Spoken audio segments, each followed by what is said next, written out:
اور اس فیصلے کو سپریم کورٹ نے 2019 میں برقرار رکھا. کورٹ نے کہا جی کہ ٹھیک ہے آپ پڑھ لیں. اچھا مختلف کبھی انہوں نے ایک ججمنٹ پڑھنے کی کوشش کی کبھی دوسرا, تو پھر کورٹ نے ان کو کہا کہ جو آپ 2019 کا فیصلہ جو یاز الحسن صاحب کا ایک فوجداری کیس ہے جس کو سپریم کورٹ نے برقرار رکھا ہے اس کا متعلقہ پیرا پڑھ لیں. اس پہ جی آپ متعلقہ پیراگراف کی طرف آئیں, تقریباً 3-4 منٹ اس بات پہ لگ گئے. لطیف کھوسہ صاحب نے بہرحال سپریم کورٹ کے 2019 کے اس فیصلے کا جب پیراگراف پڑھا تو جسٹس ہاشم کاکڑ نے کہا کہ اس فیصلے کا, کیونکہ انہوں نے پیراگراف نمبر 12 پڑھ کے پھر کوئی بات کرنے کی کوشش کی, تو جسٹس ہاشم کاکڑ صاحب نے کہا کہ آپ جو پیراگراف نمبر 13 ہے آپ وہ بھی پڑھ لیں. اس فیصلے میں تو سزا اور فیصلہ دونوں معطل ہوئے تھے.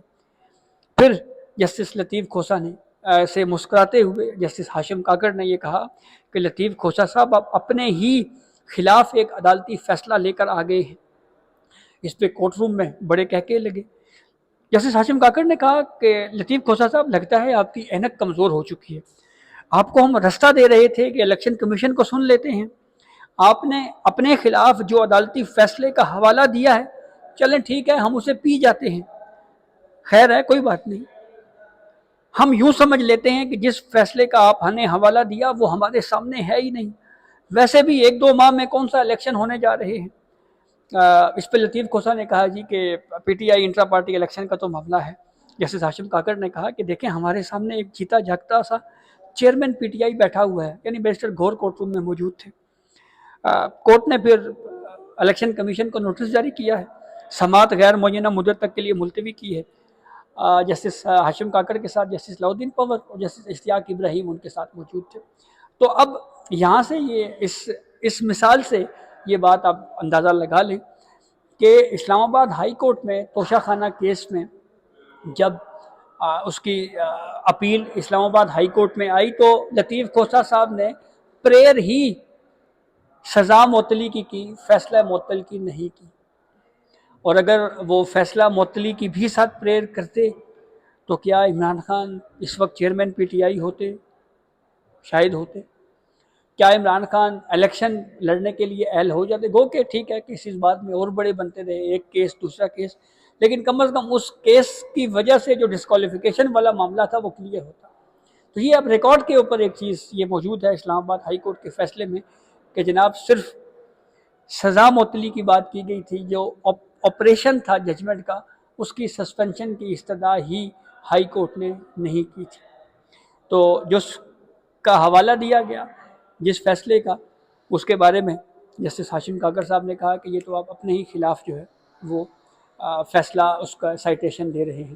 تو یہ وہ معاملات ہیں, یہ وہ سوالات ہیں جو قانونی ٹیم پاکستان تحریک انصاف کی جس انداز میں کیسز کو پروسیڈ کرتی رہی ہے, چاہے وہ ریزرو سیٹس کا معاملہ ہو یا اور بہت سارے کیسز ہوں, یہ ہمارے سامنے جو ہے اس کی بہت ساری مثالیں جو ہیں وہ موجود ہیں. اچھا جی, اب اس کے علاوہ بھی کچھ کیسز تھے, جیسے شہباز شریف اور عمران خان کے مابین ہتک عزت کا معاملہ تھا. یہ ہتک عزت کا وہ کیس ہے جس میں عمران خان جب ایک پٹیشن جب ان کو دی گئی کہ آپ سپریم کورٹ لے آئیں پاناما کی, تو اس وقت انہوں نے باہر میڈیا ٹاک میں یہ کہہ دیا تھا جی کہ شہباز شریف نے مجھے اس پٹیشن کو وڈرا کرنے کے لیے 10 ارب روپے کی آفر کی ہے. اس میں ہتک عزت کا ایک دعویٰ شہباز شریف صاحب کی طرف سے فائل ہوا, پروسیڈنگ ہوئی. عمران خان نے ہتک عزت کے اس معاملے کو سپریم کورٹ میں ہائی کورٹ سے ہوتا ہوا یہ معاملہ اس لیے آیا ہے کہ ٹرائل سیشن کورٹ کرتی ہے, لیکن یہاں پہ ٹرائل جو ہے وہ ایڈیشنل سیشن کورٹ نے کیا ہے اور ایشوز فریم نہیں ہوئے. تو ان دونوں سوالات پر کورٹ نے شہباز شریف کے وکیل ہیں مصطفیٰ رمدے, ان کو نوٹس جاری کرتے ہوئے سماعت غیر معینہ مدت تک کے لیے ملتوی کی ہے.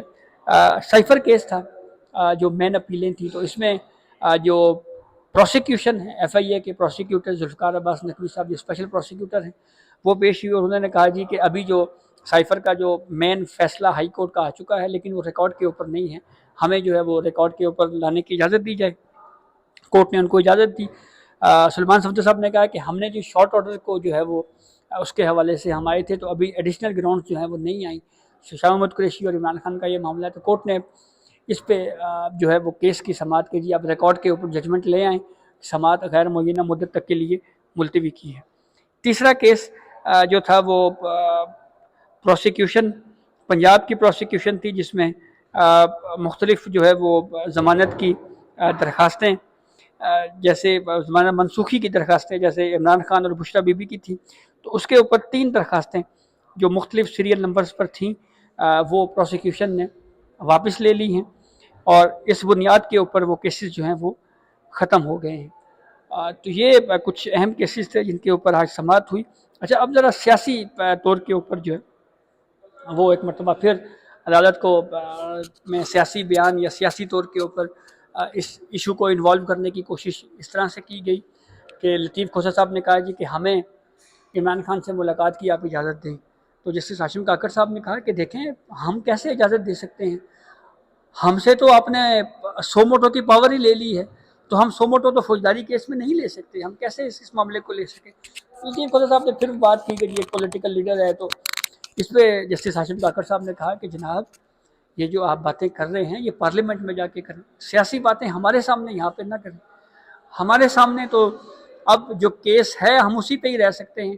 تو جسٹس علاؤ الدین پنور صاحب نے بھی کہا کہ ہمارے سامنے جو ریکارڈ ہے ہم صرف اس حد تک ہی کیس کو پروسیڈ کر سکتے ہیں۔ تو جسٹس ہاشم کاکڑ صاحب نے کہا کہ آپ جائیں، ذرا جو سیاسی باتیں اگر کرنی ہیں تو آپ جو ہے وہ کورٹ سے باہر جائیں اور وہاں پہ جا کے سیاست کریں، آپ نے جو باتیں کہنی ہیں کہہ دی ہیں، اب اس پہ ٹکٹس بھی چل جائیں گے، صحافی ویلاگ بھی کر لیں گے، تو بس ٹھیک ہے، تبصرے بھی ہو جائیں گے، آپ کا تو کام ہو گیا، بس آپ جائیں مطلب۔ لیکن ہم اس ایشو پہ وہ معاملہ جس پہ جو ہمارے سامنے ہی نہیں ہے اس کے اوپر نہیں جائیں گے۔ تو بڑی دلچسپ صورتحال رہی اس سارے صورتحال میں۔ کورٹ کا ماحول اگر ہم کہیں تو جسٹس ہاشم کاکڑ صاحب کے ان آبزرویشنز کی جانب سے جو ہے وہ بلکہ بڑے ہلکے پھلکے انداز میں ہمیں مسکراہٹیں کورٹ روم میں جو ہے وہ ساری پروسیڈنگ کے دوران دیکھنے کو ملی۔ تو یہ کچھ مختصر احوال تھا جو ہم نے آپ سے شیئر کیا۔ اب یہ کیسز جیسے اہم کیس ہے سائفر کیس اور شہباز شریف اور عمران خان حتیق عزت کے معاملات، یہ اب فکس ہونے ہیں آگے، پھر اس کے بعد جو ہے اب ان کیسز پر پروسیڈ آگے ہوگا۔ تو یہ کچھ احوال تھا جو ہم نے آپ سے شیئر کیا۔ اپنے فیڈ بیک سے ہمیں ضرور آگاہ کیجیے گا۔ اجازت دیجیے، اللہ حافظ۔